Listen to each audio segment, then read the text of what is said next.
আসসালামু আলাইকুম। আলহামদুলিল্লাহ, আজকে আমরা নিজেরাই কোয়েল পাখিকে খাঁচায় পালার জন্য একটা খাঁচা তৈরি করে ফেললাম। এখন অনেকে হয়তো প্রশ্ন করতে পারেন যে কোয়েল পাখিকে খাঁচায় কেন পালবেন। মূলত কোয়েল পাখিকে খাঁচায় পাললে অনেক বেশি কোয়েল পাখি পালা যায়, তুলনামূলকভাবে খামারে যেরকম আমরা পালি তার থেকে অনেক বেশি খাঁচায় পালা যায়। এটা আমি আপনাদেরকে বলবো কেমনে সেটা সম্ভব। মূলত আপনি যখন কোয়েল পাখি পালবেন সেটা হচ্ছে যে ফ্লোরে যদি পালেন, ফ্লোরে পালার ক্ষেত্রে ফ্লোর পর্যন্ত ওটার সীমাবদ্ধতা শেষ। এর ফাঁকা উপরে যে জায়গাগুলি আছে ওই জায়গাগুলো আমাদের আর কোনো কাজে লাগে না, যে কারণে আমার কাছে মনে হলো যে কোয়েল পাখি খাঁচায় পালাটা বেশি ভালো হবে আমার জন্য।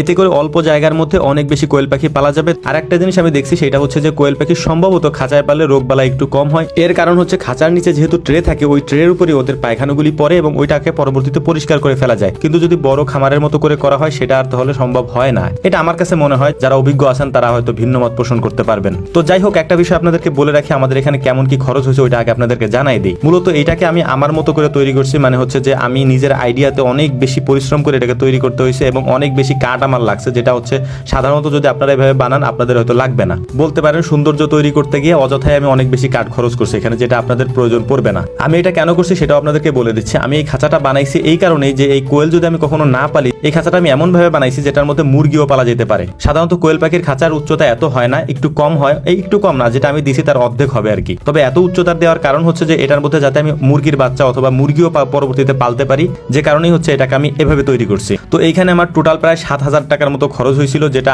আপনারা করলে বা আপনারা যদি একটু সাশ্রয় করে করেন তাহলে খাঁচাটা আপনি 3,000 3,500 টাকার মধ্যে কমপ্লিট করে ফেলতে পারবেন। তবে আমি যেভাবে করছি এতে আমার প্রায় একটু খরচ বেশি হয়েছে, আমার মতো করে করবেন না, এটা আমি আপনাকে আগেই বলতেছি। তো যাই হোক, আরেকটা জিনিস আপনাদেরকে বলে রাখি, সেটা হচ্ছে এর পাশাপাশি এই খাঁচার পাশাপাশি কোয়েল পাখি পালার জন্য, মানে 500 কোয়েল পাখি পালার জন্য আমরা একটা লোহার খাঁচাও তৈরি করছি। ভিডিওর মাধ্যমে সেটাও আপনাদেরকে দেখাবো। ওই খাঁচাটা তৈরি করতে আমাদের কত টাকা লাগছে এবং ওই খাঁচার ফ্যাসিলিটিগুলো কি সেগুলোও আপনাদেরকে দেখাবো।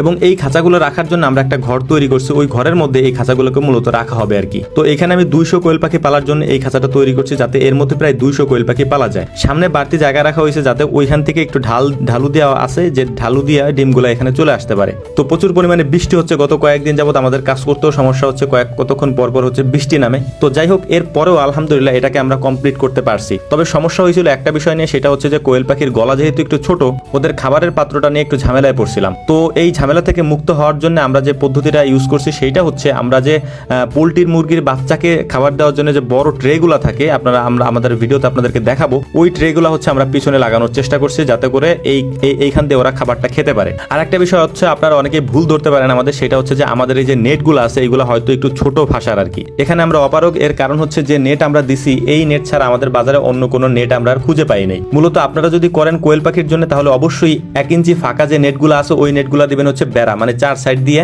আর যে ফ্লোরটা আছে যেটার উপর কোয়েল পাখি দাঁড়াবে ওইটা দিবেন হচ্ছে 1/2 ইঞ্চি। এই 2 ধরনের নেটই বাজারে পাওয়া যায়, আমাদের এখানে পাওয়া যায় নাই, তাই আমরা এভাবে দেওয়ার চেষ্টা করছি। এবার আসি কিছু গুরুত্বপূর্ণ কথায়, আর সেগুলো হচ্ছে আমাদের এই সব দেখে বা এই ধরনের খাঁচা তৈরি করা দেখে যারা উদ্বুদ্ধ হবেন, বা আমাদের কোয়েল পাখি বা আমাদের যত ধরনের খামার আছে উদ্বুদ্ধ যারা হবেন, তাদের উদ্দেশ্যে একটা কথাই বলবো, সেটা হচ্ছে আমাদের দেখে আপনি উদ্বুদ্ধ হতে পারেন, নিজেও করতে পারেন। তবে অবশ্যই একটা জিনিস আপনি মাথায় রাখবেন, যে জিনিসটা আপনি করতেছেন ওই জিনিসটার চাহিদা আপনার এলাকায় আছে কিনা। অর্থাৎ যদি ধরেন আপনি কোয়েল পাখি পাললেন, এই কোয়েল পাখির ডিম বিক্রি করার জন্য আপনার এলাকায় চাহিদা কেমন। যদি ভালো চাহিদা থাকে, যদি ভালো দামে বিক্রি করতে পারেন, তাহলে আপনি করবেন, তাইলে আপনি লাভবান হইতে পারবেন। কিন্তু যদি শুধুমাত্র আমাদেরকে দেখেই আপনি করে ফেললেন, এরপরে হচ্ছে যে এগুলা বিক্রি করতে পারলেন না, যেমন ধরেন গরুর ক্ষেত্রে যদি বলি, আপনার এলাকায় দুধের কেজি যদি 40 টাকা হয়, তাহলে আপনার অবশ্যই দুধের খামার করা যাবে না, আপনি মাংসের জন্য করবেন। এ ধরনের বাজার সম্পর্কে না জেনে আপনি কখনোই কোনো ধরনের খামার না, শুধু আপনি মুরগিও পালবেন না, মানে বাড়িতে একটা মুরগি যে পালবেন ওইটাও পালবেন না।